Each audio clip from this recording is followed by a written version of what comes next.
3 up, 2 across, tap that play button 3 times, and walk through the archway into Dialogue Alley.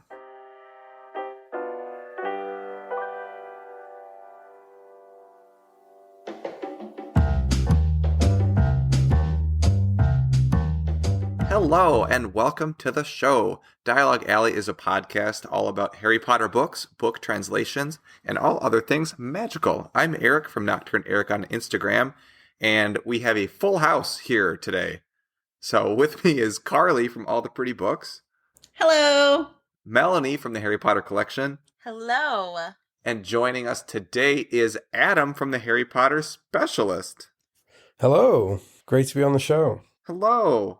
And you're joining us from a long distance away. Yeah, I'm over all the way in England. From the future. Merry old England. From the future, yeah. How is it on Friday where you're living? I know. It's snowy. But yeah, you've got that to look forward to. Exciting. Yeah. Well, Adam is on the show. We just talked about him a couple episodes ago because he just started his Harry Potter JK Rowling Authentication service. And Adam is a collector much like the three of us are. But Adam collects some different things, and he has a little bit different area of expertise than the three normal crew that you're used to hearing on the show. Yeah.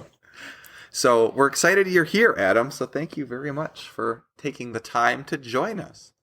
No, thank you. I'm honored to be on the show. I've listened to the show quite a lot. I was right there when you guys started. So yeah, it's great to be on the show. Yay! We'll have to get you, when we put our logo on merchandise, we'll have to send you a Harry Potter Dialogue Frisbee. Alley. Oh, yeah, Frisbee. I was going to say a tea towel.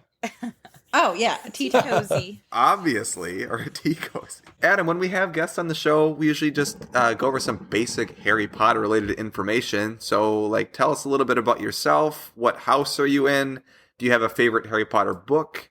And just kind of those basic things. Yeah, sure. So yeah, I'm Adam. I've been a Harry Potter collector now since I purchased my first Harry Potter book in 2015, I think, but I've really been a dedicated Harry Potter collector since around 2017. I'm a Ravenclaw. My favorite Harry Potter book, it's one that not too many people say it's their favorite, but it's Chamber of Secrets for me. I've always loved that book. I think it was the one I read the most when I was a kid, so it's quite nostalgic for me as well. So yeah, I really like that book. But yeah, I've been collecting Harry Potter books since for the past 5, 6, 7 years now. Collected a lot of things. I purchased a lot of translations before, like you guys are big translation collectors. I don't have too many translations left now. I have a lot of signed items, and which is kind of what led into me starting the Harry Potter Specialist, like we're going to talk about today. Yeah, that's awesome. And I know that when I think of you as a collector, or an individual in the Harry Potter community, I haven't known you as long as Carly has, but I've always thought of you as if there's something really rare, Adam probably has it. Or sold it already. or has sold it to someone else. Yeah, I've got some, I do have some pretty rare items, and I've sold some pretty rare items in the past as well. That's what interested me the most when I first started collecting, was I love rare things. Like anything that's rare or hard to get, that poses a challenge, and it's something that, I want to go after. Like when I very first started collecting, the first thing I wanted to get was the Bloomsbury uncorrected proof copies. And yeah, that's just what the rarest things you could possibly go for in Harry Potter collecting. That's what I started off wanting. And then, yeah, just, some hard work, a lot of luck along the way. And, I've been able to pick up some pretty cool things that are pretty hard to get. And now I think I'd have a lot harder time trying to pick up some of these things now than I did 5 or 6 years ago. Carly, some of these things, some of these proof copies of just you know, they've become a lot rarer on the market, a lot scarcer, and when they do And price come up, themselves way high. yeah, like an uncorrected proof copy of Chamber of Secrets just sold yesterday at auction for £9,000, just over my £9,000. And to put it So- into perspective, you used to be able to find these things on eBay for $2,000, £1,500, something like that. I'm like kicking myself they were still now. expensive. Yeah, they were still expensive, but not $9,000, $12,000 or higher. Yeah, so that book, The Uncorrected Proof of Chamber of Secrets, I remember maybe 4 years ago, there was one on eBay up for auction and it reached just over £600. And I didn't bid on it because I didn't want to go that high because of the condition. And it sold for just over £600. And now you'll never see it. You'll never see that price again for that No. book. No, especially like I think there's a lot of. Well, actually, I guess the main difference between collecting translations and collecting rare items that are in English is that most often, if it's a rare proof or like an advanced reader copy or a signed English book, the market is already there, and I think the knowledge of the price is typically there too. Whereas, like sometimes when you collect rare translations, you can still get fortunate and find one in the wild at a bookstore for fairly, low money if you're extremely fortunate. So, Right. yeah, I mean, when you talk about the market just going way up, it's never going to come back down, especially for those extremely rare items. They're only going to get harder to find and more expensive. Yeah, yeah. If people have said to me, they wish they started, 5 years ago or 10 years ago. And I remember feeling like that when I started. But, people who start collecting these books in 5 years' time and 10 years' time, they're going to be saying the same thing. They're going to be saying, hey, I wish I started 5 years ago. Totally. And I think So- we all We're three always of us going to say- be saying that. Yeah. So now's a great time to get into Harry Potter collecting if you're thinking about getting into it. Well, and Yeah. you're going to tell us more about all of that in just a little bit. But I think first we should get into a little bit of news. We don't have a ton, but Carly is going to inform us.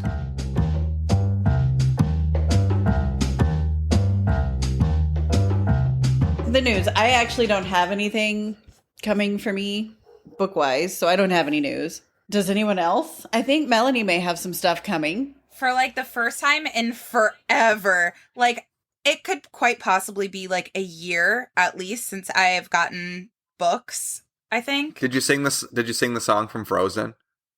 Which one? There's a song in Frozen. It's called For the First Time in Forever. Yeah. I finally understand. Yes.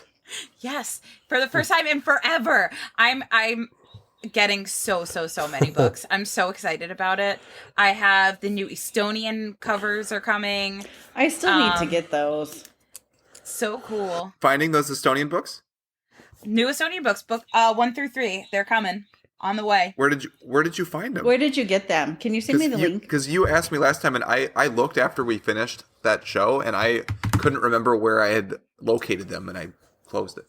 Well, here are some fun facts. Fun fact number 1 is after we recorded that episode, I got 2 separate people sending me DMs on my Instagram account with links for where to get them from. So that is really Perfect. cool. I'll pass them on to you. Or you can get them from Sean, because I got mine from Sean. Ah, yeah. Oh, okay. I get stuff from Sean. Sean buys lots of things. Always. It makes my life so easy, and I don't mind. It's so nice. So I have a bunch of books. All my books are coming from Sean, but so Estonian are coming. I'm catching up on Bosnian, Azerbaijani. What else? The new Taiwanese? The first couple of books. Okay. The new Japanese book 1. Yeah, I gotta get on That that. might be it. And he convinced me to get Burmese, so I got Burmese book 1. The first one with the heart exploding out of his body. Yeah, because it's so cool. And He convinced me It to is get cool. Burmese too. That's worth getting. I know. Yeah, it I is. had to do it, so that's it. We actually had a Burmese speaker at work, and they were all. So I had to use a Burmese interpreter, and I totally asked them if they knew about that Harry Potter book. I'm not gonna lie. It's really cool. What It's a cool did book. they say? They looked at me and they go, "No." Did you show? They weren't impressed. Did you show a picture to this individual? I did not because one, I didn't have it on my phone, and two, like they weren't impressed that I knew about it anyway. Yeah, it's really bizarre, Adam. Like, I think all three of us, like, our mind immediately, like when we meet someone new and they're like, "Hi, I'm from India," and we're like, all three of us are like, "What state are you from?" All thinking the same thing. They're like, "I'm from Kerala." You're like, "You are you?" Do you happen to know anything about Malayalam books? Yeah, it was funny. Where I used to work, there was a lad there, an Indian lad, and he was going to Gujarat? Gujarat, yeah. Mm-hmm. Yeah. And I was thinking, I think there's a rare book from there. I think there's very a rare book from there. And I think I should ask him if he can bring something back. But yeah, that was what was in my mind as well. You go from like not really like knowing anything about someone to like, "Oh, you're from here. Can you bring me a book when you go there?" And they're like, "What are you talking about, you fool? Get away from me." Yep. Or they get really interested in why I want to know what state they're from. And I've had people, I've never been asked that before. Yeah, I've definitely come to realize that like our passion is a bit more niche than we think it is, and amongst us, everything that we talk about is so interesting. And I could obviously talk to you guys about, you know, the new Bosnian cover art for like forever, but then I tried talking to one of my friends about it at work today, and I was like, "Oh yeah, I finally printed out the Esperanto PDF." And oh, you did? I did, and I had one of my students draw a Harry Potter picture for my cover art, and I started going on and on about, "Oh yeah, it really could be cover art. You should see the Occitan covers." And they were like, "Melanie, we don't really care." And you know, it's I care. I knew you guys would care. I'll send you guys a picture of the cover art that he drew for me. It's unbelievable. It looks so good. And back to like a work story really fast. After I left the Burmese speakers room, I was just so excited because one, I'd never heard Burmese spoken before. And two, like even though the Burmese person wasn't super thrilled that I was excited about them speaking Burmese, I was just on cloud nine, and one of the people that I work around came up and he's like, "Why are you so happy?" And I explained about my book, The Lives a Project. I explained about the podcast, all in about 30 seconds time. And he's just like, "Okay." And he just walked off. I was like, "Oh, Melanie, you're right about about this being very niche, because like a friend of mine who has another podcast, the Sweep Spot podcast. It's about Disneyland. They were both former custodial members. And so like I listen to their podcast all the time. I was on their podcast to talk about international Disney parks that I went to. And then he like finally listened to one of my episodes from this show. And he listened to the Orlando travel tip one that we did with Peter. Ooh. Because he is not interested in Harry Potter book translations. And I told him, like, there are a few episodes that you'd still probably like the Universal Studios one, and probably the Braille one's actually really, really good for anyone, because it's just very good information for anyone to know about Braille. But he was like, "Yeah, I can tell there's definitely a lot of stuff that I'm just not that interested in. But the Universal part was good." And, you know, it's like, I get that. So it's not, you know, it's not for everyone, but everyone definitely does, like, there are certain things that can be related to. Carly, do we have any more news? Yeah. The Secrets of Dumbledore, Fantastic Beasts 3 is coming out soon, but the release date's a bit weird. And there were people that, like, from Instagram and stuff that we know that went to the premiere in London, apparently. Yeah, in March. Yeah. And it comes out in April. Yeah, and but I know like people in that 2 weeks. Right, that's far away. I guess. I think it comes out sooner in England. I've got a feeling like I'm going to see it next week. Yes, it's coming out. It's coming out next week for you guys. For us, it's we have to wait an extra week. Oh man! Did they put all the copies of it on like a boat? I don't know. Well, I mean, we did say that they are in the future, so that's what we're up against.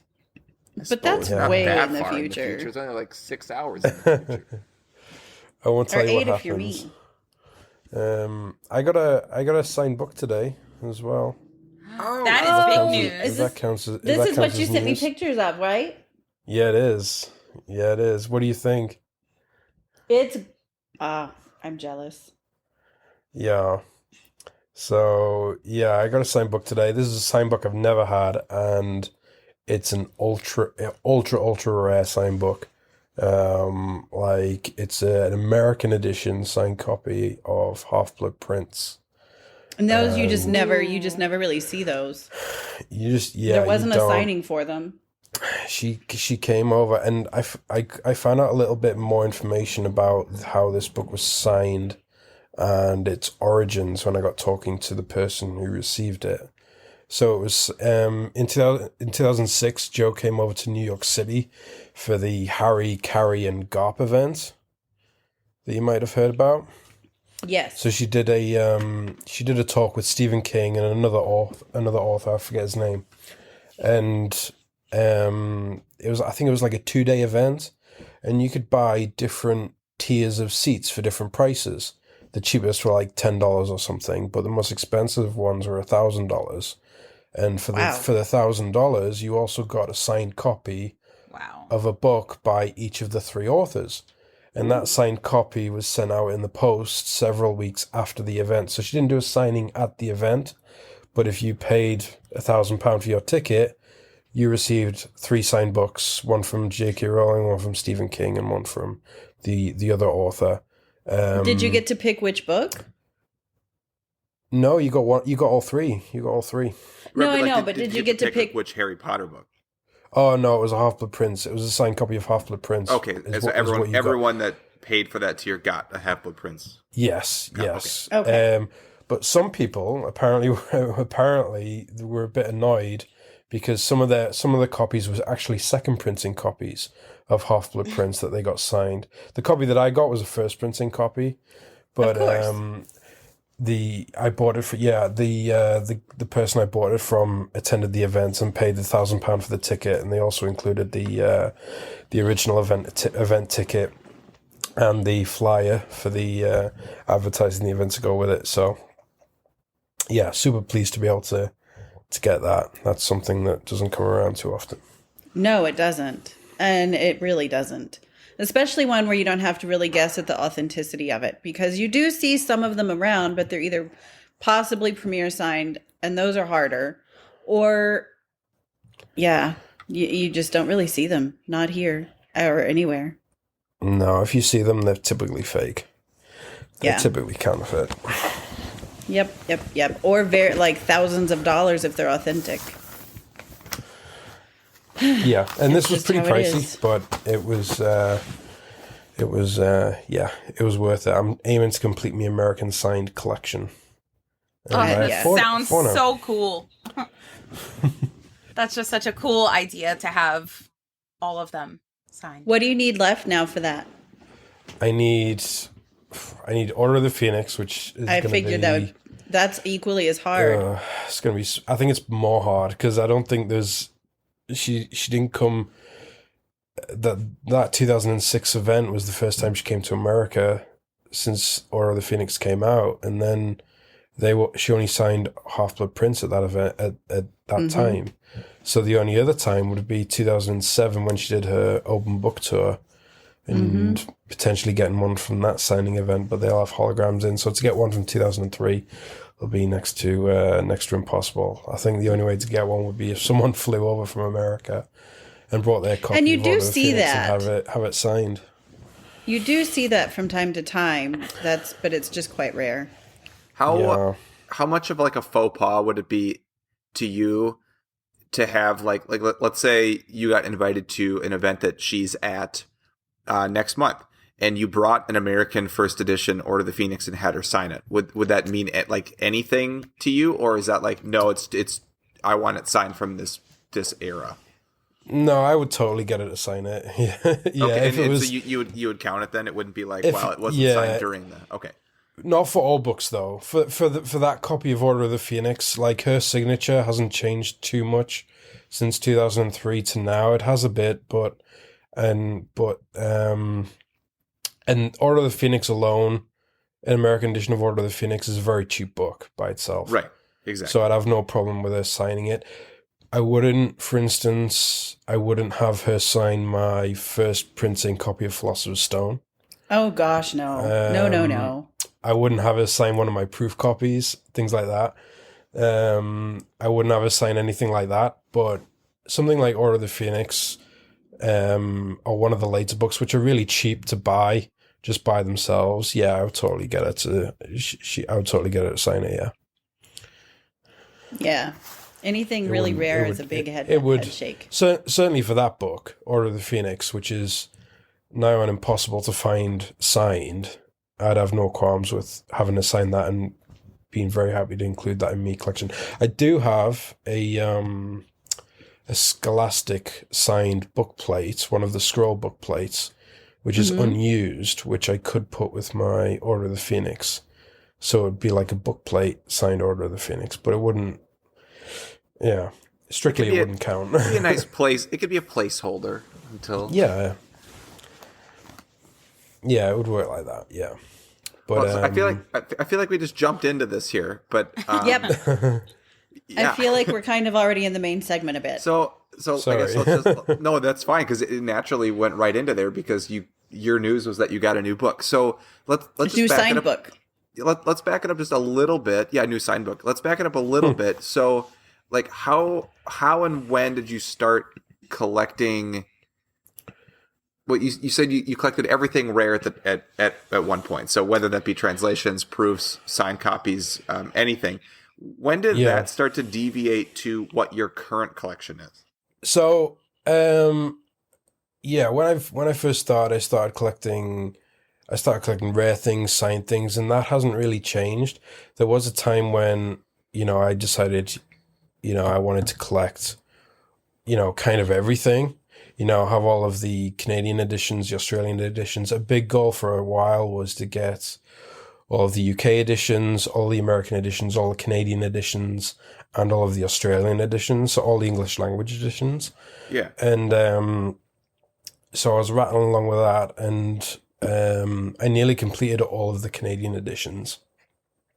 And then, through talking with people like Peter and Carly, I started to get into translations a little bit and started to buy some translations. I had 3 of the big 6 at one point. I saw that because you had some on eBay not too long ago, I think.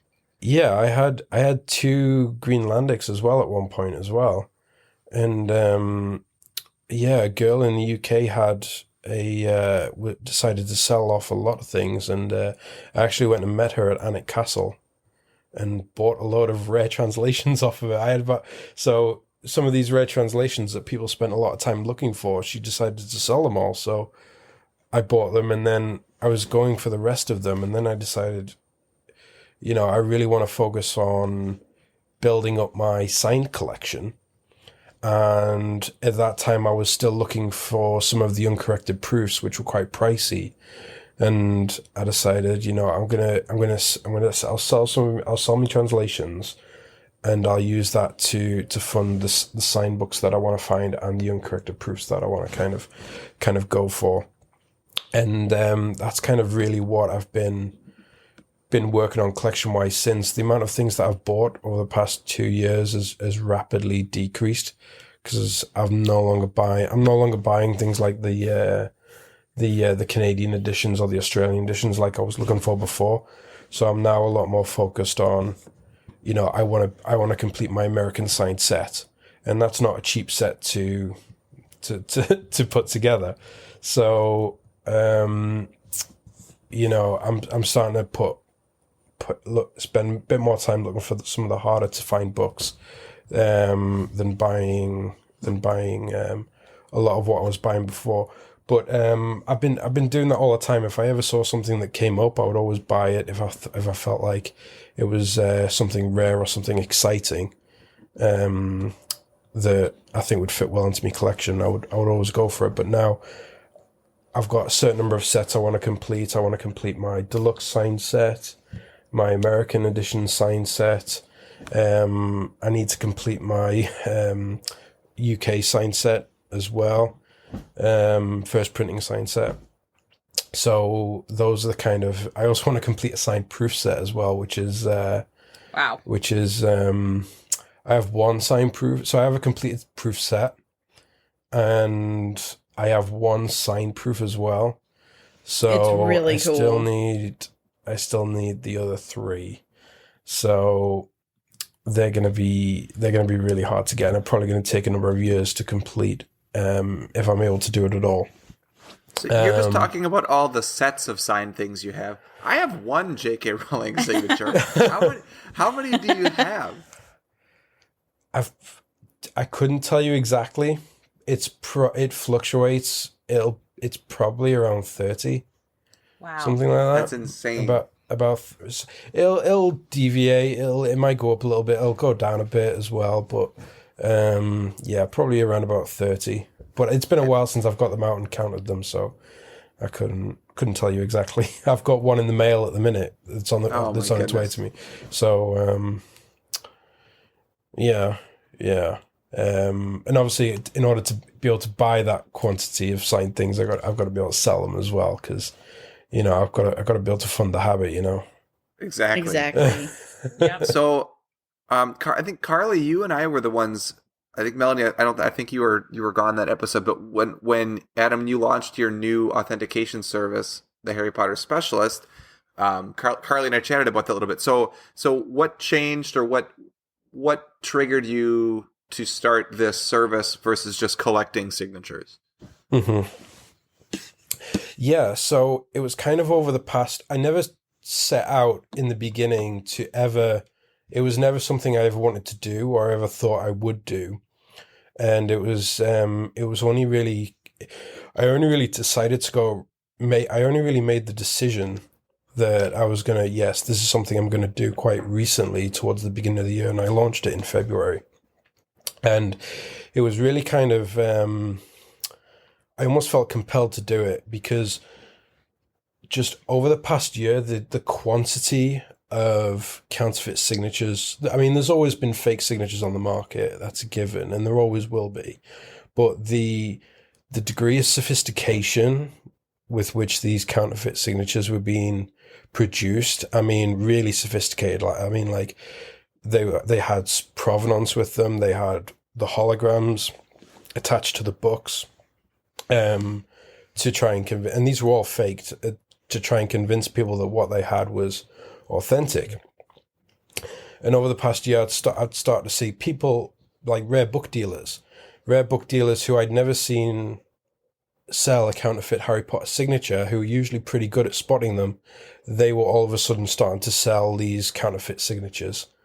And there was one point where, there was prior to last year, there was always a handful of dealers I would say, yeah, I've never actually seen them sell a counterfeit. They're a good person to go to. All of these dealers over the past year, I'd start to see them all start to sell these counterfeit signatures. And this I didn't blame them. It wasn't their fault, because these signatures were really sophisticated, and, these dealers deal with so many different books that, they're not specialists in looking at her signature and knowing what the new forgeries look like when they come out onto the market. So they're very, very difficult to spot. And I found myself starting to reach out more and more to these people who I'd dealt with in the past, and who I know would want to know if they'd got anything that wasn't right. Well, because the reputation of their business is on the line. Yeah, and I have to say, the majority of them I've approached, they've all been really, really appreciative that I've told them, because they've been able to get their money back rather than sell it down the line, and then 5 years down the line, because a lot of these book dealers, they have their code of ethics, and if it turns out they've sold something counterfeit, it could be 10 years down the line, they'll have to take that book back and issue a refund. So it's much better for them to know about it and to get it and to pull it from being listed for sale than it is for them to sell it. Do you send these people an email, or do you call them? I have a lot of them over WhatsApp. I have a lot of them over WhatsApp now. I've gotten to know quite a few. When you approach someone that you didn't know quite as well, how do you open with hey, I'm Adam. I know a lot about JK Rowling Signatures, and I think you're selling a fake book. And they're like, oh yeah? like how do you get into that? How do you get them to understand your level of expertise in this one particular signature? It's hard. It's difficult because a lot of them don't want to be told that they're selling something counterfeit. And part of the motivation to tell them is so that a collector like me or you doesn't buy it. You know, someone who's saved up a lot of money in order to buy a signed book, go ahead and buy it. So that's part of the motivation for reaching out to them to let them know. But you do get a lot of they'll have a lot of questions, but it's been a bit, I guess, intelligent just in the way you phrase it to them, and let them know that, hey, I just want to reach out, like, I just want to make you aware this is the situation. These are very convincing forgeries that have been out. We're actually quite aware of them, and if you want to get your money back, I'll help you get your money back, and extending that offer to them, that so they know that I'm there to help them if they want help with it. And the majority of the time they're cool, but you do get some kind of hostility, and the people who were always hostile were always the people I was suspicious of anyway. Yeah.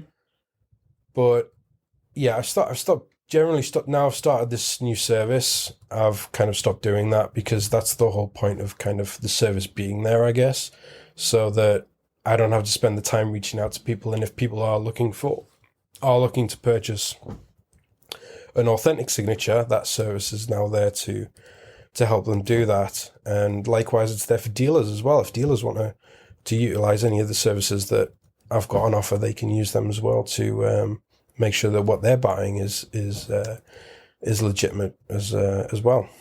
So then tell me a little bit about more I think Carly and I did a decent job explaining what your service is, but if you could give just a quick sales pitch of what is your site, what is your service, and who's this for, and how can people use it? So this is for everyone. There's a few services I offer, and these services are for anyone, from the Harry Potter collector to the rare book dealer to if you work for an auction house. There's services here for you. So the main part of the website, which is the harrypotterspecialist.com, is the JK Rowling Signature Authentication service. So if you're and there's two parts to that service. The first part is called the Rapid Response Service. So the Rapid Response Service is for if you have a signature in your collection that you might have had it for a number of years, and you just want to have a quick opinion on it as to whether it's actually legit or not. Maybe you're a bit unsure. You can go to the Rapid Opinion service, purchase your Rapid Opinion, and send me an email with the pictures of your signature and as much information as you can about the book, where you got it, how you got it, did you have it signed in person, and I'll send you a Rapid Opinion, and I aim to get back to you within 24 hours. So far, I can tell you over the past, since I've started this service, I've been able to respond to people typically within the hour. I've been able to get back to them pretty quick. So it's also there whether you're a rare book dealer, if you're a collector, and if you see a signed book listed online that you're thinking about purchasing, and you just want to be sure whether it's authentic or not, you can purchase a rapid opinion through my website. Send me a link to the listing, or you can send me pictures from the listing, however you want to do it, and I'll get back to you as soon as I can with a quick, yes or no. This is a good signature to buy, or this isn't a good signature to buy. I'd stay away from it. And a lot of these signed books are really expensive. £1,000, £2,000, and there's even forgeries selling for in the thousands of pounds. So, if you are unsure in any kind of way, I would definitely suggest using that service. I've got on the homepage of my website, I've put a picture up of 8 JK Rowling signatures, and some of them are real, some of them are counterfeit. And I say to people, if you can't identify from this picture on this home screen which of these are real and which of these are counterfeit, then you should probably consider utilizing this service before you commit any significant amount of money towards purchasing towards purchasing a book. The second part of the authentication service is the full authentication. So in order to qualify for a full authentication, you first need to purchase a rapid opinion. However, the cost of that rapid opinion acts as credit towards the full authentication. And for full authentication, you'll have your JK Rowling signature fully authenticated by myself. You'll receive a letter of authenticity with a photograph of your signature on. The letter will be posted to the website, so you'll get a unique search code, a unique certification code that you'll be able to search for on my website to confirm that the letter is valid. And you'll also get a free, what I call a collector card to go with your book. So your collector card is it's like a catalog description of your book, tailored specifically to your book. And it's just something for you to keep with your book. Tells a story about your book, a bit of history about the signature, when it was signed, where it was signed. And it's something nice to display with your book as well. I love that. I know that my book is authentic based on what I've been told in the past, because I wouldn't have bought a signature without researching it first from my friends that I know these signatures. And even so, I would still do a full certification on your website, just because I think having that is so interesting, and having the official information about your particular signature is so interesting to have, and it just validates it so much. That's so cool. Yeah, I'd reached out to Adam too, and I'm like, I need to get one of these. And I wrote in our notes another question, I'm like, collector cards, and why hasn't Erik purchased one yet? Oh, because I forgot. I was out of the country for a while. That is on my to-do list.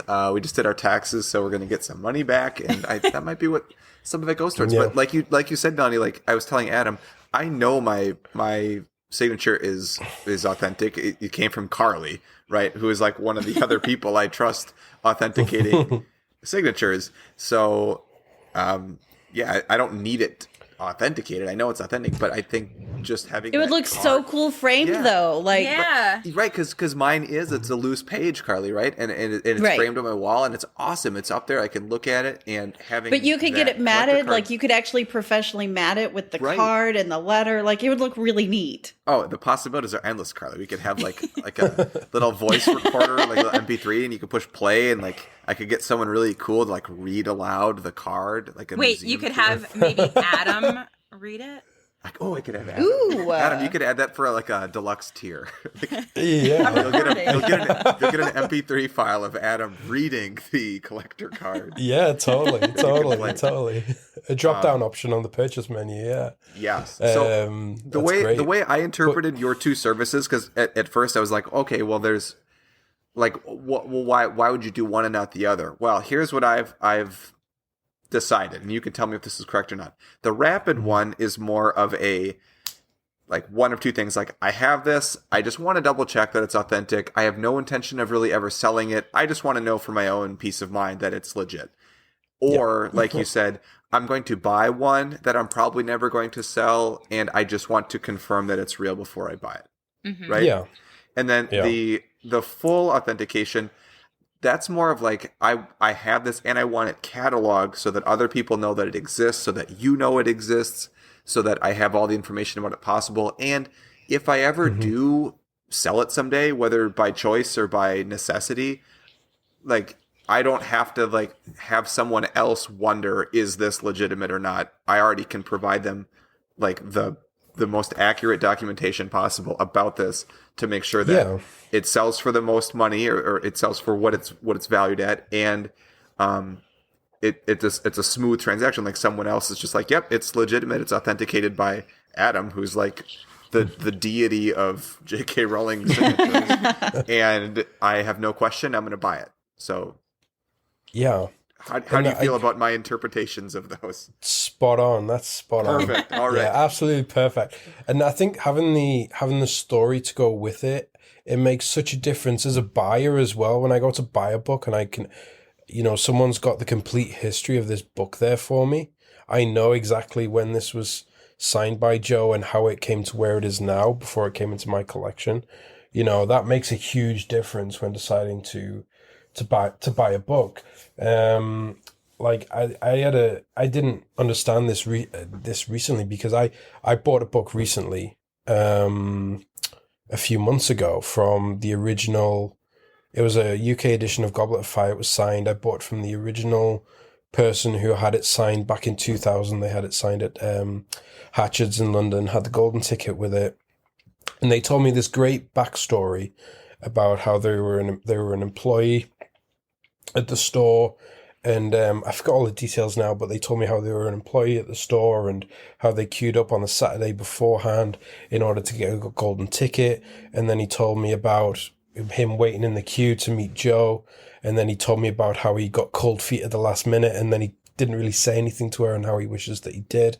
And so I wrote my collector card with all this great information, put my letter of authenticity together with it, and I thought, this is a great bundle. And then it ended up selling. A dealer bought it, and that dealer listed it for sale, but they didn't put any of that information in their listing. They just listed it as Goblet of Fire, signed, boom. That was it. And I was thinking, that's such a shame. There was such an interesting story behind that. And if you put that story up there with it, it'd be much more appealing to someone who was interested in buying it. Right. It adds value. We talk about that all the time with our translations, about how, that's an Asturian book. It's super rare. But, the fact that it isn't a super rare Asturian book, how did you get it? All of us have really great stories about, finding this amazing diamond in the rough somehow, or we had a friend that looked and found one, or this really wonderful person said, hey, I have an extra one, I'll just give it to you for free because I really appreciate what you're doing to preserve languages. There's all these other factors that I think tie us all to the books more so than just the book itself. There are books that I can't sell that are worth $20 because the story behind it is so cool that I just would feel bad getting rid of it. Yeah. Same. Your signature has such a great story to go with it about the book falling in the bath or whatever. Yeah, Carly, can you tell that really quick, Carly? Because I was trying to tell Adam, and I'm like, I will need Carly to fill in the blank because I forgot. So a few years ago on Instagram, I gave away a signed page out of a American Azkaban. And it was a page, and I actually had a lot of people DMing me on Instagram, like, where's the rest of the book? And what happened was, I bought the book on eBay. This book was in an awful condition. It was from the person who actually got it signed. And the mom walks in. There was a kid who got the book signed. This mom walks in, and the kid is in this bathtub reading this signed book. Oh. Right. And she was like, no. And she walked in just as the kid drops the book in the water. Oh, no. And she managed to save the signed page and I think the next page to it. I forget which other end. Everything else was totally water damaged. And she dried it very carefully. It landed cover side up. Well, peanut butter side up. Yeah, because I asked her, because the book, when I was looking at it on eBay, I was like, what? Why is this page not ruined and everything else is? And she was like, well, pretty much I grabbed it by the side page and the next page, and everything else fell in the water. And I was like, well, that's cool. So when the book came, I was hoping it wasn't as bad as it was. And it was such a good price that I had to buy it anyway. And it came, and it was just ruined. So I cut the page out and I gave it away on Instagram. And Erik actually wound up being the winner of that giveaway. I did, and that was before we were actually good friends. So don't people think I just somehow weaseled my way into No, this. It was just it was a lottery done giveaway, and you just happened to win it. And I had lots of entrants, but I also had a lot of people criticizing me for cutting it out of the book. And I think I wound up having to actually make a post about why it was taken out of the book. It was because the book was ruined, it had mold in it.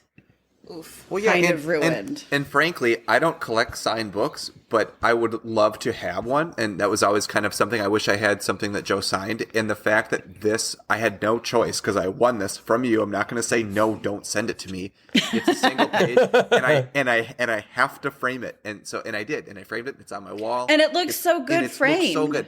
And Sean McAllister, I think, did the same thing. He had a signed Sorcerer's Stone. that the book was in such horrendous condition, and he like reached out to me. He's like, should I cut this out? I'm like, hey, mine looks really good on the wall. Like, if you're comfortable doing it and you're never going to sell it and the book's in horrible, unsavable condition, like, it looks pretty great. And the way he framed he matted it with this like really maroon reddish color. And Yes. it looks outstanding on the wall. So Yep. like, Fun fact, the picture that you have framed in your like Harry Potter collection area was hung in my office in San Antonio for a while before I gave it away. the Hogwarts Express one? The one that you have. Oh, the one that I signed gave page? away. Yeah. Yeah. It hung in my office. I had it framed as well. Aw. Hmm. And Adam Carley mailed it to me inside of a Half-Blood Prince book. She just stuck Yep. it in there and closed it. And then Media mailed it to me for $4. I totally did. It's the best way to ship a page, right? Because it's not gonna. It's not going to get bent. Nothing's gonna happen to it in a Half-Blood Prince book. Yeah, absolutely. And it was a coverless one, and the Half-Blood Prince book was pretty well not in the best condition to begin with. Yeah, totally. So, Would you like me to read just a bit from one of my collector cards, just to give you an idea of that'd be great. Sure. of how one would read? Okay, so this is I've just got up this one. This is from a one I did recently for a bookplate signed copy of Harry Potter and the Half-Blood Prince. So this is the kind of information that comes in it. So it reads on July 16th, 2005, Bloomsbury published Harry Potter and the Half-Blood Prince. At 1 minute past midnight at Edinburgh Castle in Scotland, JK Rowling, in front of a small gathering of young fans, started to read from chapter 6 of the book in which Harry, Ron and Ginny go to see Fred and George's joke shop in Diagon Alley for the first time. On July 16th, a Cub Reporter press conference took place in Edinburgh, where fans between the ages of 8 and 16, selected from around the world, could ask Jo questions about the book. A documentary titled Harry Potter and the Castle, Magic at Midnight, presented by Stephen Mulhern, was produced to document the release of the book and included an interview with Jo and one of the Cub reporters. A book signing took place at Edinburgh Castle at the release of the book, and was the only scheduled book signing. Instead, special Half-Blood Prince book plates depicting the fire illustrated on the cover were sent out to help promote the book. The majority of copies signed are signed on this promotional Half-Blood Prince book plate. The book itself was released in an edition of 6.3 million copies. W.H. Smith, a UK retailer, ordered 500,000 copies of the book to sell in its stores across the UK. For the tremendous work the staff at W.H. Smith's did to help the launch of the book, and for their dedication to the company, the marketing director for W.H. Smith selected a number of employees deemed to be called, quote, Harry Potter heroes, unquote, to be awarded with a Bloomsbury bookplate signed by JK Rowling to be inserted into their copies of Harry Potter and the Half-Blood Prince. This particular book was one of the copies received by a W.H. Smith employee, Claire, as addressed in the accompanying letter, who sold the most pre-orders of the book. Although uncertain, she believed that around 10 employees at W.H. Smith's were selected as Harry Potter heroes. And that's kind of the information that you get to go along with your book when you get it authenticated. That's more than just 2 sentences of this book was signed at a JK Rowling. That makes me want to get all event of my signed ones in authenticated. Yeah, so that's like, yeah, which is typically what you see. And you don't blame dealers because they got so many books to catalog. Right. So you can see how they're going to fast track the process. And this is like almost like a labor of love in a way. Whereas for them, it's very much a job. So I don't really expect them to go into that level of detail. It was just, I literally gave that dealer all of that information on a plate. All he had to do was copy and paste it, and he chose not to. So, but it just shows you what they value, right? They don't value the stories, and the stories for me, and I think for all of us, that's what makes books harder for me to sell. Like, I bought this book particularly because it was either signed to Jessica signed Deathly Hallows that I got off Adam actually, or those books, because the stories behind them, and you just fall in love with the story as much as the book itself. Yeah. Exactly. Yeah. Totally. So I think, Adam, the last thing we should talk about with your site is that you do actually also sell already signed books. I do, yeah, yeah. So that's another service, if you like, that I want to put that I've started to do. There's only a few things on there right now. I've called it the collector store. So if you go onto my website, there'll be a tab at the top, and it'll say the collector store, and you can click in there, and you can see some books that are available. I will be adding more and more books for sale as time goes by. But yeah, I thought it would be natural to kind of add a store to the website so that, if people wanted somewhere where they can feel, with absolute confidence that what they're going to buy from there is exactly what you'd be expecting at a price which is, a fair price for what it is. I get a lot of people, worried about, I don't want to pay too much for a book. I want to make sure I'm paying like a good price for a book. What's a good value for this? All the books on my website will typically be priced, majority of the time, below what's any comparable item that's out there on the market. So, I'm kind of putting them up there for collectors to buy. The target audience for them is the collecting community. But yeah, there'll be plenty of signed books up there for sale. Anything that I decide to part with from my collection, any duplicates that I get. And there'll also be some rare books and some ultra rare books, which there won't be too many of those because they're ultra rare and they're hard to get. So right. You're going to keep those for yourself. I won't often have too many of those for sale. But yeah, anything that I do get, which I decide to sell from my collection, will be going up there on the website. And when you go to checkout as well, you'll also have an option for any signed books. There's also a drop down tab where you can select if you want to have a collector card or whether you want to have a letter of authenticity to come with the book as well. So you will have I would that. always choose yes. You'll always have that option at the for any signed books. And you can also purchase collector cards as well for unsigned books. It doesn't just have to be a signed book that you get your collector card for. They do come free with your letter of authenticity, but if people want one for their unsigned book as well, you can totally get a collector card for your unsigned book as well. Right, because some of the rarest things aren't signed. Yeah. Like you just mentioned. Definitely. So you still want to have that provenance with those items in case, Yeah, especially if there's a great story behind it. Like you mentioned with your translations, like having, some of the effort, and I know some of the effort people have put into finding certain translations and some of the great stories. Well, and you've witnessed some of my own frustration over the years. Like I've vented to you, all of you. Yeah. Yes. Yeah. And we're still friends. It's a really fun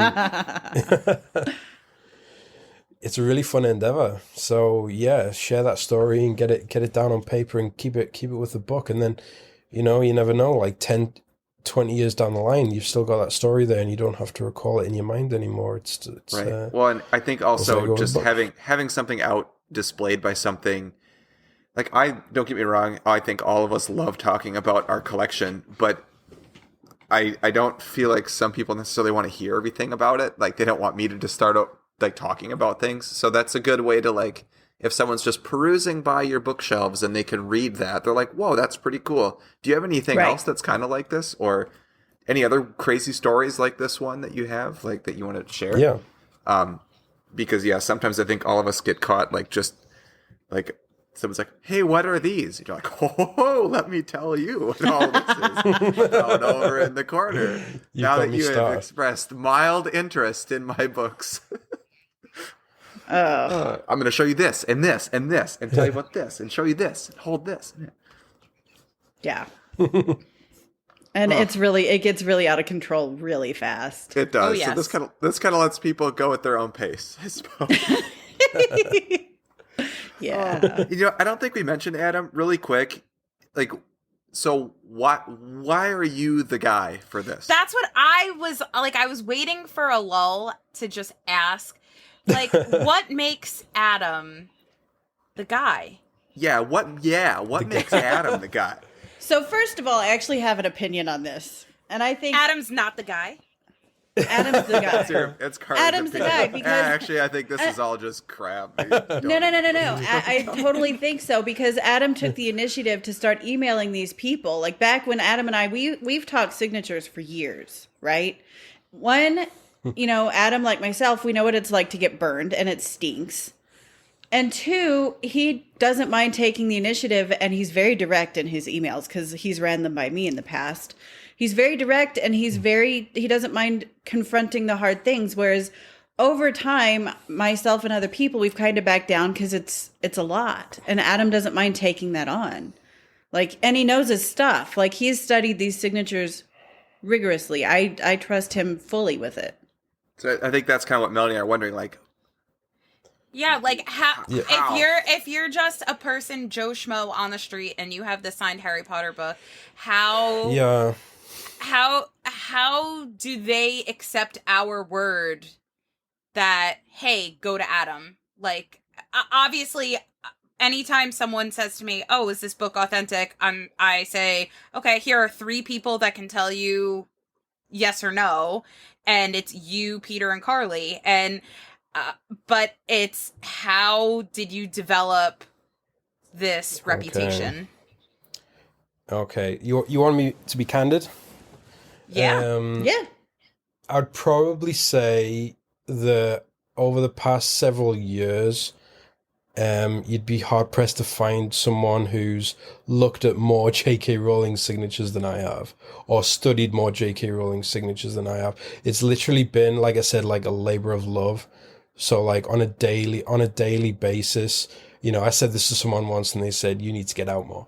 And I said, it's probably some truth to that. But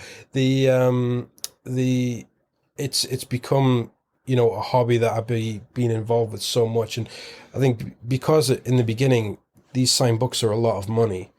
And I always want to make sure, if I'm spending this kind of money on some of these books, I need to make sure that I know what I'm doing and I know that what I'm buying is authentic. So in a lot of cases, I can now, I've got a huge database of authentic JK Rowling signatures, but, in many cases I'd be able to tell you not just the year a book was signed, but sometimes the month, the week, or sometimes even the particular signing event that a book was signed from. The type and also of pen that was used. That was it. Yeah, the next step, the pen type that was used. I even joined a group of pen enthusiasts and posted pictures in the group of JK Rowling signing and saying, "Hey, does anyone know what type of pen this is?" So to try and get That's crazy. for Deathly Hallows, so to see what type of pen she was using. So to that level of detail and that level of when you get down into it that deep, certain forgeries start to become obvious on the market. And what really kind of compelled me to do it, to launch this official service, was that I felt like I could. I could, it's like that Spider-Man saying, those who have the ability have the responsibility to do something about it. And I felt like you sewed yourself a costume with great power. Yeah, exactly. And I felt like, to me, I can see these clear as day that these aren't by Joe. These aren't Joe's hand. But obviously, all of a lot of people can't, and even these rare book dealers who a lot of people trust, to buy their authentic signatures from, can't see it. And even, I haven't mentioned this yet, and this was a major push for me to start it. All of these other third-party authentication houses, they pass so many forgeries. There's been a plethora, and I've joined a few autograph groups on Facebook, and I won't mention them by name, but you'll know who I mean. All the big 3 authentication companies. Mm-hmm.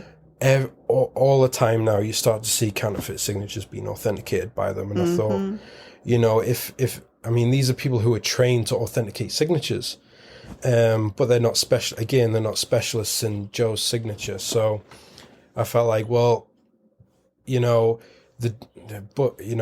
book dealers aren't able to spot them. The third party authenticators aren't able to spot them. More and more collectors are going to be buying them. Someone has to do something more, and I felt like it could. And so many people put a lot of weight on authenticity. Well, did you get it authenticated by so-and-so? If you did, then it's golden. And that's just not the case with those services, unfortunately. Yeah, I've run into that already. I've run into people coming to me and saying, but I've already had it authenticated by da-da-da-da. And, well, yeah, I'm sorry to inform you, but they're were incorrect. It's not actually real. But yeah, it's since I launched it at the end of February, it's gone. I thought it might do okay, but it's gone so much better than what I thought it would do. And I've been able to help. I can give you direct examples of how, I've been able to help save collectors a lot of money on buying not only returning books, which I've helped a lot of people do, but just through the rapid opinion service, just avoid buying something. Avoid buying something for. Yeah, like, can you share an example or two about that? Like, how do people react, I guess, when it's not what they were hoping to hear? I mean, there's disappointment there. They're definitely relieved when they find out that they've just avoided wasting a lot of money. There is a lot of disappointment because I think a lot of people think that they can pick up a signed book for £200-300. And, when they find that signed book for £200-300 and they buy it and then they're disappointed, the chances of finding like a signed Half-Blood Prince or a signed Order of the Phoenix for £200-300 are negligible. And if there was one for sale that was authentic at that price, someone like myself or someone like Carly would have snapped it up straight away. So, I think there's a misconception out there as to how rare some items actually are. I've also put on my website a scarcity tab where you can actually look and see how many authentic copies of each signed book are available on eBay at any one time of the UK editions. Just to try and give people an idea of actually how rare some of these things are. Just to give you one quick example. So about a year or so ago, there was 10 signed copies of Harry Potter and the Deathly Hallows on eBay. And every single one of them was counterfeit. Oh, wow. Yep. There wasn't a real one. There wasn't a real one at that time. There wasn't a real one on eBay. And they were all selling for £500, £600, £700, some up to £1,000. Now, she only signed about 1,700 copies at that Moonlight signing event in London. So it's a really rare book. That's much rarer than a first printing paperback Philosopher's Stone. It's much rarer than that. Even it's rarer than potentially rarer than a first printing Chamber of Secrets. I think most people, including myself, like before I really started talking to you and Carly and Peter and Melanie and everybody, like just assume that there's like the rarest signed copy would be like one of the first books, but that's not the case at all. Like the more that you're talking about this, like I think most people think like, wow, it's a Philosopher's Stone or Sorcerer's Stone early printing, like. And she signed it. Wow, there's probably only like a handful of those. Well, no, it doesn't turn out that that's the case. Like you're talking about Half-Blood Prince, Order of the Phoenix, American edition. Like there just aren't hardly any of them signed, right? A handful of them maybe exist. Yeah. If that, Wow. But yeah, of these 10 copies were all selling £500 to £1,000, and then someone actually put up for sale an authentic signed copy of the book. They put it up for auction, and it wasn't inscribed to somebody. It had a cool inscription. It was inscribed to who, so it didn't mention anybody's name specifically. And that book with that kind of inscription should be a £3,000-4,000 book. But Easy. It went up for auction on eBay, and it sold for £1,200. And I think that was kind of an eye-opener as to, these forgeries are definitely affecting the value of some of these items. People think that Deathly Hallows isn't a rare book because there's so many of them on the market, but they're all, most of them, are counterfeit. We talked about that with like print runs, like a long time ago. Carly and I, before Melanie was even like on the show with us, Carly and I talked all about like print runs and number of books published. And we mentioned like there are just so many Deathly Hallows first edition, first printings, and people are like, wow, I must have a rare book. It's like, well, no, you actually, it's not even close. Like they made so many of these books, but it's like almost the reverse for getting one of those massively published books, signed, because it's she wasn't interesting signing because those at the time. It's interesting because for the first three books really, or certainly for the first two, that Harry Potter wasn't nearly as big as what it became. So she was going out and doing signing events at schools and at local festivals, the Edinburgh Book Festival and places like that. But there wasn't a lot of copies printed. And then when you came to Deathly Hallows is kind of like the crossover where there was loads of books printed. There was nearly 1 million copies of the books printed. And she did a massive signing tour. So you can find a lot of signed copies of Deathly Hallows, but you can find signed copies of the earlier books, but there wasn't many of the earlier books printed. And then when you get past Deathly Hallows and you get to Order of the Phoenix, Half-Blood Prince, when you get past Goblet of Fire, and you get to Order of the Phoenix, Half-Blood Prince, Deathly Hallows, those books are printed in the millions, but she didn't need to do signings at that point. So you've got yes, the books aren't rare, but signed copies of the books are incredibly rare. Whereas with the earlier books, they're a lot rarer, but proportionality-wise, she was signing a lot more of them back then. So any authentic signed JK Rowling book first printing is a 4-figure book easily, but because of the counterfeit signatures out there, it's definitely taken a bit of an impact on the actual market value. Like on my scarcity tab, you'll see that there's only one authentic copy of Half-Blood Prince on the market at the minute. I'm looking at it right now. I am. I'm looking at the scarcity tab. And there's no copies of Order of the Phoenix available for sale. And I haven't seen one for sale that's signed in a long time. But that's authentically signed. If you go on eBay and you search for signed Order of the Phoenix or signed Half-Blood Prince, you'll find a dozen or so listings. And they're all forgeries. More. Yeah, but they're all forgeries. So now, your listings, like it says on your site, I just want to reiterate for people that aren't looking at it, like all of the books on the scarcity tabs are ones that are available right now for eBay, on eBay and A-Books, and those are all authentic copies. So there might be, like it says, Goblet of Fire 14. There might be 20, but only 14 of those are authentic. Is that what you mean by that? Correct. Yeah. Okay. Correct. Yeah. And then I guess then if you want to confirm that one of the Goblet of Fires that you're looking at on eBay is authentic, which one is it? Right. Yeah, exactly. So that's really helpful because like if you see that there are only 3 Chamber of Secrets currently on eBay, but there are 10 30 you're seeing in your listing, right? Then you're like, I better be sure, right? Like, Yeah. And there's been times I've talked to Adam about this quite a bit before he started this service. It was actually, I think, when we were talking about the need for it. I have alerts on my phone for eBay for signed JK Rowling and signed Harry Potter books. There were 20 signed Harry Potter books that went up for sale in one day, and none of them were real. None of them. Some of them are really bad forgeries. Some of them are really good forgeries, but none of them were real. And some of them, they were priced, at $250, $300. And some of them are priced as much as, I think, $1,500. And these are going to sell otherwise. And it's so frustrating because how do you get a handle on the market like that?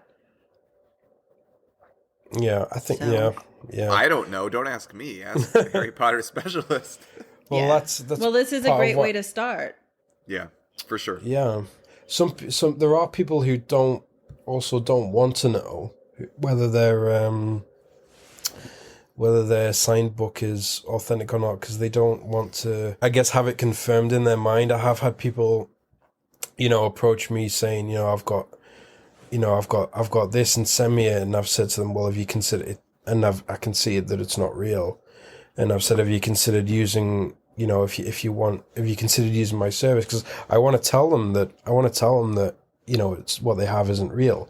But, I've got my service there for that purpose. And I've had the response directly where they've said, I'm a bit squeamish about finding out.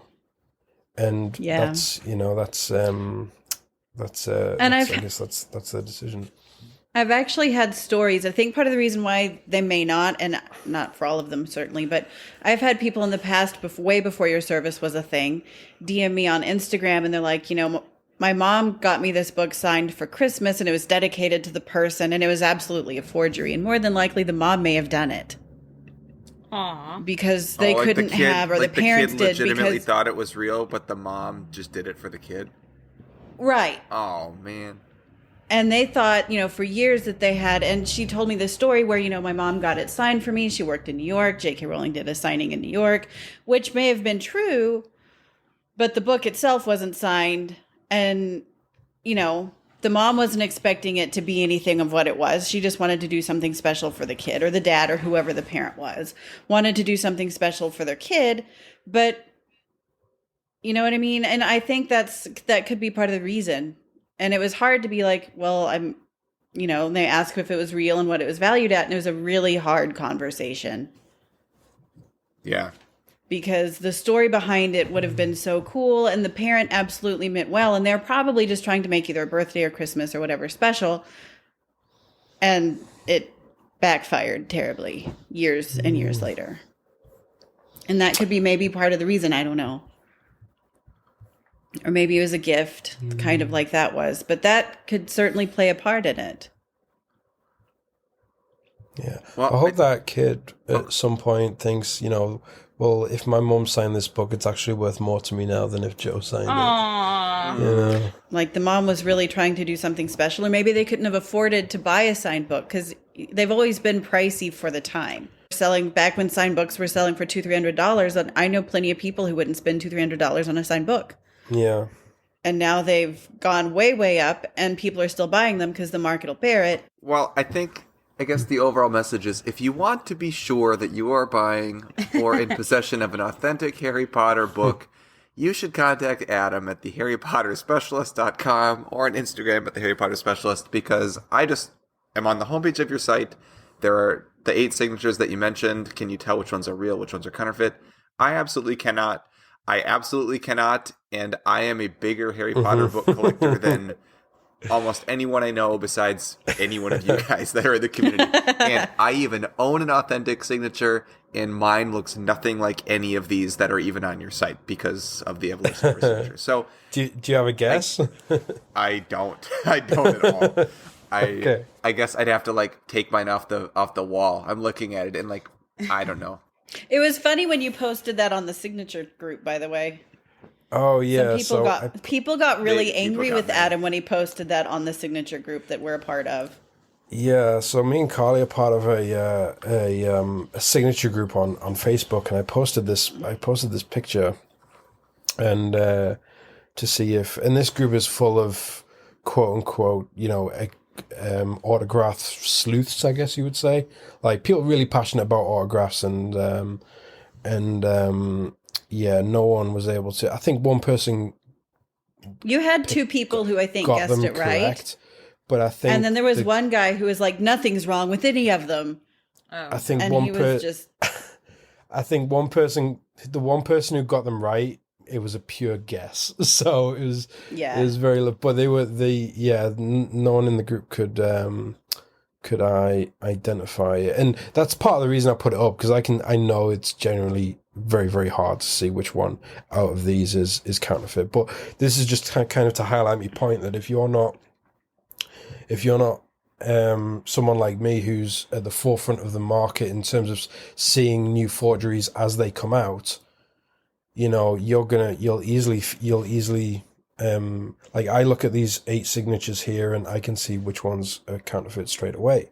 But if you're just a casual collector wanting to buy a signed book, I can totally see how you're not going to be able to see it. But what we can talk about right now Yeah. Ooh, I feel Melanie? I bet a segue. it's the translation of the show. Yes, let's do it. I love the tots.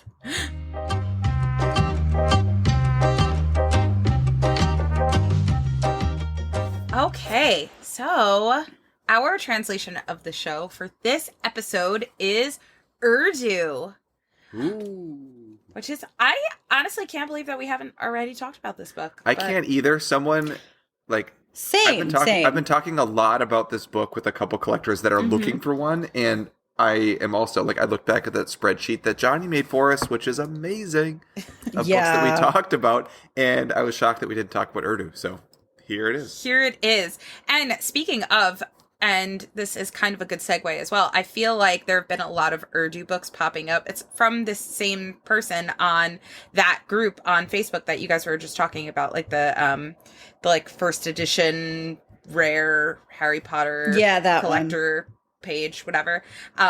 There's a ton of Urdu books on that, including hardcover, which, like, still blows my mind that hardcover exists. The one that I'm going to be talking about today is my paperback. I'm pretty sure Me you guys too. also have paperback. Yep. I actually have my hardcover because I don't have my Well, paperback. la-di-da, Carly. Whatever, Carly. I don't have a hardcover, but my paperback is just fine. It's great. It's a great book. Darkashanda Ashkar Kokar. I would give you a double thumbs up, but I don't speak Urdu. I don't either, but I think I did decent. But like I always say, we do our best. And the publisher of this book is Oxford University Press. So, just a little bit about Urdu is that it is spoken in a lot of places by a lot of people. So it's spoken in Pakistan, parts of India, even in South Africa. Just some numbers to throw at you guys.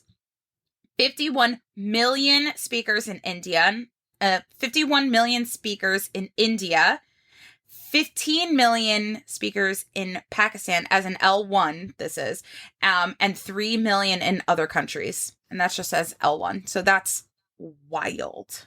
Which is a lot in general. That's Wow. However,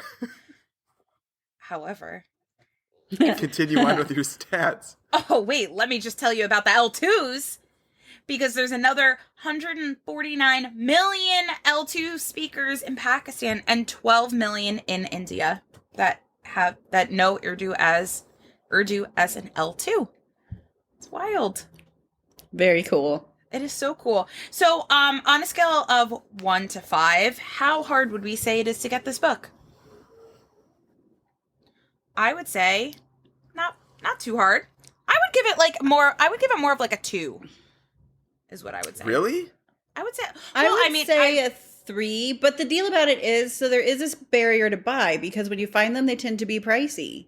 That's what I was going to say. But so they're they're not uncommon. Right. So it's different because it's expensive, but it's easier to find. I think it's rarer to find one at like a good lower price. Right. So like I've received a lot of like angry DMs who are just venting and they're like, I can find so many Urdu, but why are they all like $400 to $800? Oh, that's absurd. I don't know. Should I tell you how much I paid for mine? $13. Sure. $13. Well done. $13. And I think I paid $40 for my soft cover. Mine's in like gorgeous shape. I'm like super happy about it. This was actually my second Urdu book. I got this one as like an upgrade from the original one that I have. But like we were just saying before, all over some like Facebook pages, there are people selling these books. And what I find interesting about it is, wasn't that the last translation that Peter needed? Well, that was for all Urdu, of them, right? He needed Urdu book 4. No. The last one that he needed was Malayalam book 2. So I think Urdu was the last one that he needed for all of It was the last one that he needed for Philosopher's Stone. That's so cool. That's so cool. And to think that it's just like out and about right now that's a pretty neat thing. I do know some new collectors that are looking for this book. So like, I think it's good that that you mentioned that you're going to spend a little bit more for this book. Yeah. that even though it's like it's out and about, it's not like you're buying a French book or an Italian book. Keep an eye out, like constant vigilance when it comes to the book. If you are hearing this and we're saying to you that, you know, it shouldn't necessarily be a super expensive book, but it tends to run on the more expensive side. Like, if you're not in a crazy rush because of the fact that these books are out there, you might want to wait a little bit. It might not necessarily be a see it, buy it book. So whenever I decide that I want to try and find a book, I typically go all out to try and get it. Like deep dive into trying to finding something. And when I was trying to find some translations several years ago, I decided that I wanted to try and get an Urdu translation. So I remember seeing a few on eBay, and I remember missing out on one on eBay for something maybe like around £100 or something. And I remember there was only one listed on eBay at the time, and so I got me thinking cap on and trying to think how can I find a copy of this book. So I found a bookstore in Pakistan online that was selling Harry Potter books, and one of their listings, it was just a stock image of the book, but it listed Harry Potter and the Philosopher's Stone in Urdu, and I translated the price, and the price worked out at like it was less than £1 for the book. Yeah, it's like even the cover price on the back, I did the conversion, it's not expensive. It's kind of like the Gujarati book, where it's like $2 at the time of release. Like, it's not much. Yeah, and in the box, so I added it to my basket, and then you could change the quantity, and the quantity just went up forever. So I thought, I'll put 30 copies of the book down. And 30 copies. 30 copies. It was £30. I thought if I lose out, it's £30. Even if they send you one book for £30, like that's a fine. I know. And so I made my order online, and then like a day later, I got this random WhatsApp message, and I thought it was spam, but I got this WhatsApp message saying you've just ordered this number of books. In order to ship them, you'll need to pay for shipping, but in order to pay for shipping, can you just go and buy another book through the website to cover the shipping costs? And they sent me a link to another book on the website. It was another Harry Potter book, and I thought, oh, okay, I'll just do it. It's a bit unorthodox having someone just message you through WhatsApp and then after you've made a purchase online. But I thought, yeah, okay, I'll do it. It's another £10 or whatever. And then I did it, made the purchase, and I wasn't really expecting anything to turn up. And then about a week later, this huge box arrives. Yes. And there's 30 copies of the Urdu translation. Yes. And I took a picture and sent it to Peter at the time. And I was like, what do I do with all these books? And you learn how to speak Urdu. That's what you do. They were, some of them were in bad condition. None of them were in very good condition. But I ended up selling all of them, and so I don't have a single one left now.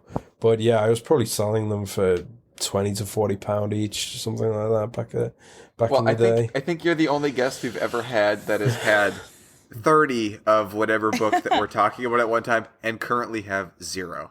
Yeah.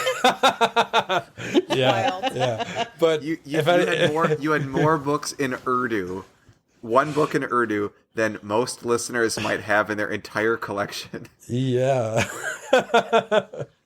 You can go and try it. Go find a bookshop in Pakistan. Just change the quantity on their website. See what turns up. That's a great tip. We have a whole episode about finding books, and like doing stuff like that is one of the tips. Yeah, it's like this fun story.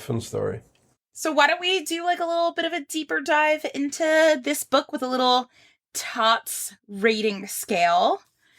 Like I mentioned, mine is a paperback, Eric's is a paperback, Carly has the hardcover.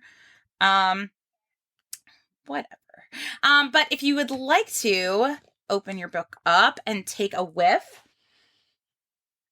I have nothing. I'm picking up nothing.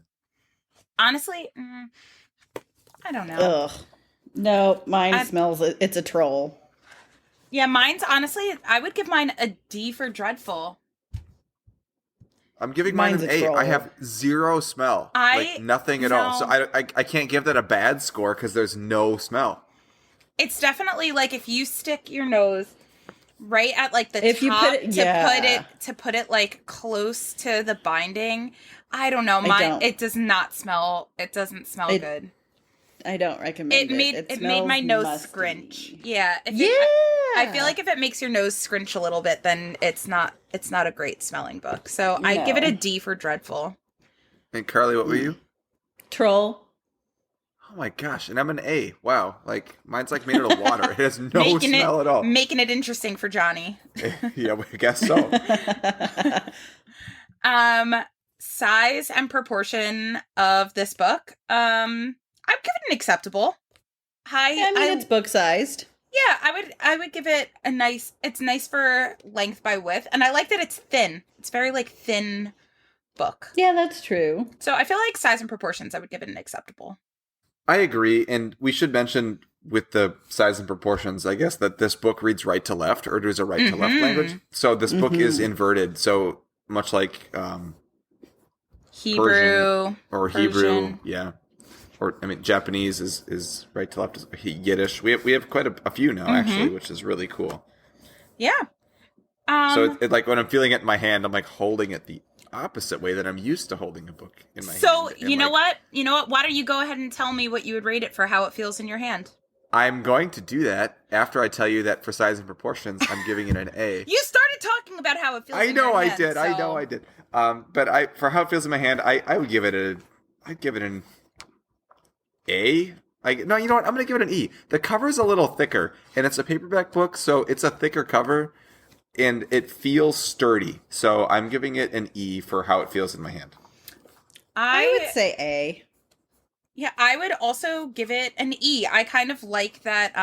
I agree. I like that the cover is like a bit thicker, but even so, I feel like, flipping through the book, it opens like quite easily. So I feel like if I were to be reading this book, it would be a nice experience. So yeah, I would give it an E.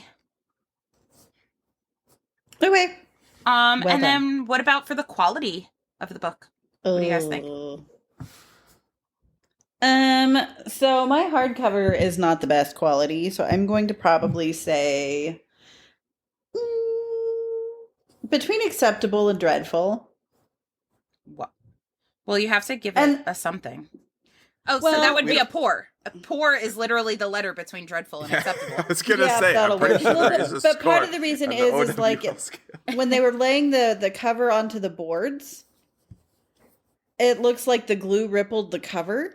So it's an error done in production. It's not something that happened after the fact, but it's kind of like, I would say the quality of these is a little bit better than the Bengali. They don't have the zipper binding, but we're not far off.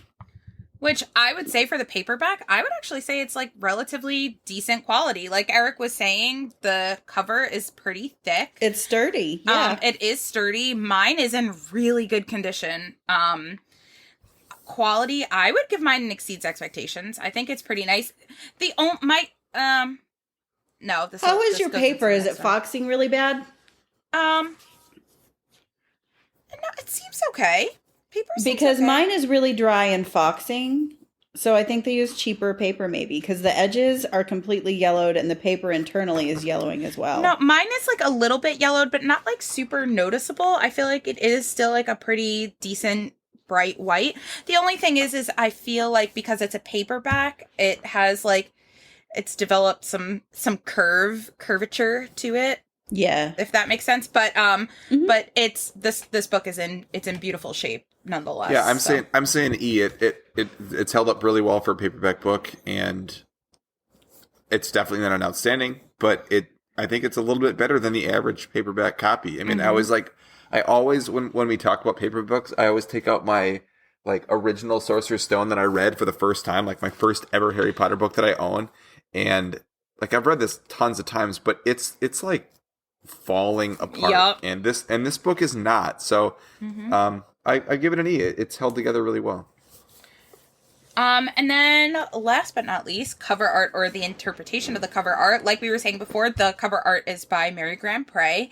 I would also give this an exceeds expectations. I like how they fit the script into the cover art. My only thing is this made me think that my book was damaged, is that the spine is a bit lighter than the actual cover, and I thought for the longest time that it was sun damaged. It was faded. Yeah, same. I thought I had a sun damaged book, but it wasn't until I got like all the I didn't have all the copies like Adam did, but I've bought and sold probably a handful, if not more, of Urdu between Urdu books 1 and 2, and the spine is lighter. And it took, I think it was the second or third copy that it was like, oh, they all come this way. Yeah. And I never thought that, because if you flip it over to the back, like that whole bottom portion is the same shade as the spine. So I was like, oh, they just must have put that over there. Yeah, I don't know. I think it just was like a first glance thing. And with my original edition that I had of this book, it was in much worse shape. So I definitely thought it was sun damaged. So when this one came, I was like, wow, it's in beautiful, like very good plus condition, but oh man, the spine is faded from the sun, but it's not. So yeah, I would give it an exceeds expectations. I like the design choice. I like how the script fits into the cover. Looks really nice. I will say it's zoomed in more I was than about to say, any other Mary Grant Prey book. So you don't see the castle, you don't see Fluffy, but you see Harry Potter. Which but you is see Harry Potter. Absolutely. So That's and you who see it's like about. Most of the unicorn. So it's on it. But yeah, I do agree that I like how it fits the like all the script seems to fit in the proper places. If you look at the back, I always give it bonus points if they have a little bit more stuff on the back, and this one does. It has the English title listed. Yeah, I think it's fine. I don't like how zoomed in it is, but it's fine. I'm gonna give it an A. Awesome. Okay. I think A is a good choice. I like that it's different. Like I don't like that it's zoomed in, but I do because it's a little bit different than the other books. It's not just so right. That's why I'm giving it an A. Like I can't. Both those arguments don't sway me either direction. There you go. That's Urdu. Fabulous. We talked about it. Great job, guys. And Adam had 30 of them. Yes. At one point. And now I have none. I had 30. Yeah, I had 3 Prisoner of Azkaban Urdus at one point. I had 2 Goblet of Fire Urdus. Wow. Yeah, they've all gone. It blows my mind that you had 30 and you have 0. Like you didn't even just save one of them. Like, might as well keep one. I know. I needed to fund all these signed books, so they had. Yeah, that's fair. They had to go. They had to go. Oh, well, I think that is all the time we have today. We have a lot of information to tell you right now, so listen up, everyone. Get out your notepads. If you want to get in touch with us, here's where you can find everyone. Carly is on Instagram at All the Pretty Books. I'm on Instagram at Nocturne Erik. Melanie is on Instagram at The Harry Potter Collection. Adam is also on Instagram at The Harry Potter Specialist. The 3 other people that are not talking right now all have websites. I do not. Carly's website is alltheprettybooks.net. Melanie's website is theharrypottercollection.com. And Adam's website is theharrypotterspecialist.com. That is where you can go to get either a rapid opinion on an authentication for a signature, or you can get that full authentication service. If you are in doubt of a signature, if you just want to know, if you want to buy a signature, Adam's your guy. So head over to his website. It's really awesome. It's very helpful. I honestly can't believe that there isn't a service like this for other really notable authors. Like, I really can't. I think this is just a phenomenal. But this may pave the way for others. Like I know Stephen King is highly forged, and a service for him would be great. Yeah, so I just think this is a really, really smart, and like you said, it's a labor of love. It's just a great asset to the community to have someone like you. Oh, thank you. Looking out for other people, just their general interest as collectors. And I think only a collector can have that mindset of looking out for other collectors. Well, I appreciate it. Thanks very much for having me on. Well, thank you for taking the time out of your sleeping time to join us, because I think when That's we're done, okay. you'll probably go back to sleep. Yeah, might wake up in the morning and feel like this was all a dream. Maybe it was. Who knows? So just remember, as always, you can find our show, Dialogue Alley, on anywhere you can stream things. I prefer to listen on Apple or on my Alexa smart speaker. I don't know about you guys, but that's where I do it. Fabulous. Yeah, that little purple app. That's where I click. There you go. You can also find our Instagram page, which is at Dialoguealleypodcast. If you have any questions or want to get in touch with us, you can find us there, or you can send us an email to dialoguealleypodcast@gmail.com. And we're very happy to talk to you. So we'd love to hear from you. So Adam, thanks again for being on here. Thank you. Great. Appreciate it. It's been an honor. Melanie and Carly, pleasure as always. Oh, Same. the pleasure I is enjoyed all this mine. tremendously. Oh, okay, if you say so.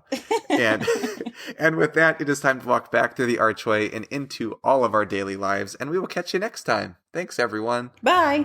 Bye. See ya. See ya.